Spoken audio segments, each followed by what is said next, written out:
perkenalkan saya Fajarika Lusmaya, guru mata pelajaran ekonomi dari Madrasah Aliyah Yayasan Taman Pengetahuan Kertosono, Kabupaten Nganjuk. Kali ini kita akan belajar bersama tentang APBN, Anggaran Pendapatan dan Belanja Negara. Mari kita mulai. Tentunya di daerah kalian pernah terdapat pembangunan fasilitas umum seperti jalan raya, jembatan, atau fasilitas umum lainnya. Bisa jadi kalian pernah melihat atau menggunakan LPG subsidi 3 kilo, pernah melihat subsidi sembako bagi warga yang kurang mampu, atau bahkan di antara kalian ada yang menerima PIP, Program Indonesia Pintar. Kira-kira semua itu dananya dari mana? Benar sekali, semua itu dananya dari APBN. Apa itu APBN? APBN adalah Rencana Keuangan Tahunan Pemerintah Negara Indonesia yang disetujui oleh DPR.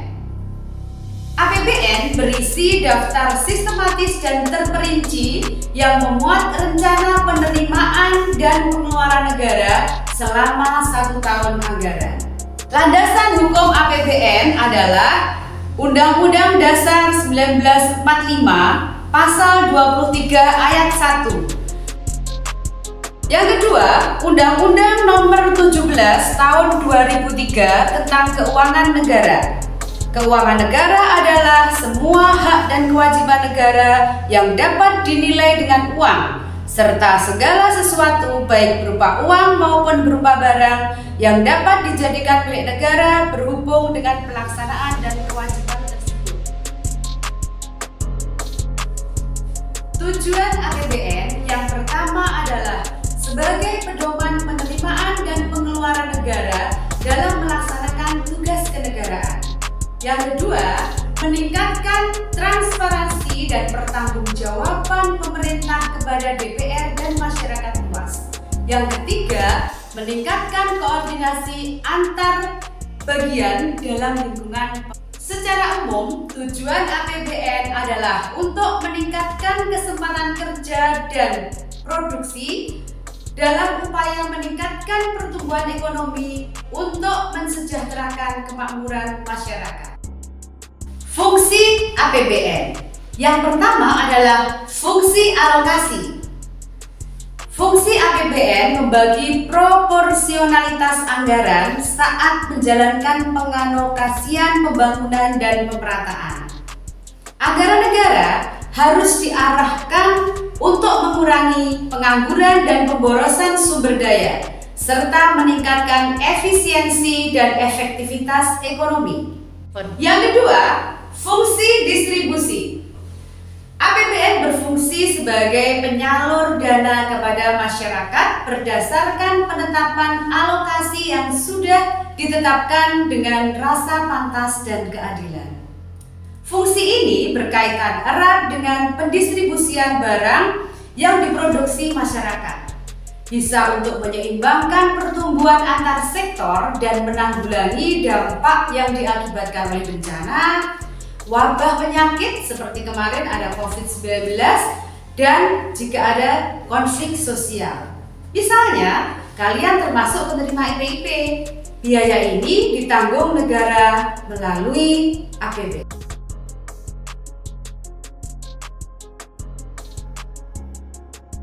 Komponen APBN ada 3. Pertama, pendapatan negara. Yang kedua, belanja negara, dan pembiayaan anggaran. Meliputi penerimaan perpajakan. Pada APBN 2023 ini, penerimaan perpajakan ditargetkan sebesar Rp2.463 triliun. Selain penerimaan perpajakan, ada juga penerimaan negara bukan pajak atau sering disingkat PNBP. Terdiri dari pendapatan sumber daya alam, pendapatan PNBP lainnya, hasil tambang, pendapatan badan layanan umum, penerimaan kekayaan negara yang dipisahkan. Belanja negara pertama adalah belanja pemerintah pusat, di antaranya untuk anggaran kesehatan, anggaran pendidikan, anggaran infrastruktur, anggaran perlindungan sosial. Selain belanja pemerintah pusat, ada belanja transfer ke daerah. Belanja transfer ke daerah merupakan kebijakan meningkatkan sinergi kebijakan fiskal pusat dan daerah, serta untuk harmonisasi belanja pusat dan daerah. Komponen APBN yang ketiga adalah pembiayaan anggaran.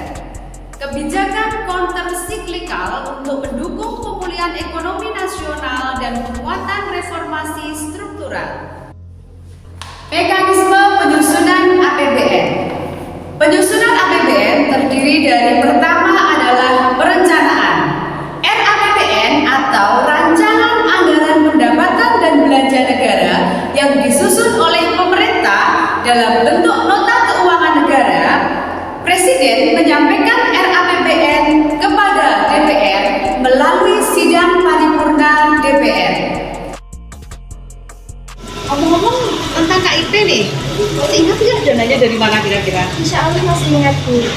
PIP dengan dana BOS dan KIP pula itu dananya dari pemerintah melalui APBN, benar kan Bu? Oh iya betul, alhamdulillah deh kalau masih ingat. Kita masih mengingat Bu, lebih tepatnya berusaha mengingat karena kita sebagai generasi muda harus peduli dengan APBN karena APBN adalah uang kita. Demikian materi APBN kali ini. Mari kita sebagai warga negara Indonesia yang baik ikut aktif mengawal APBN karena APBN uang kita.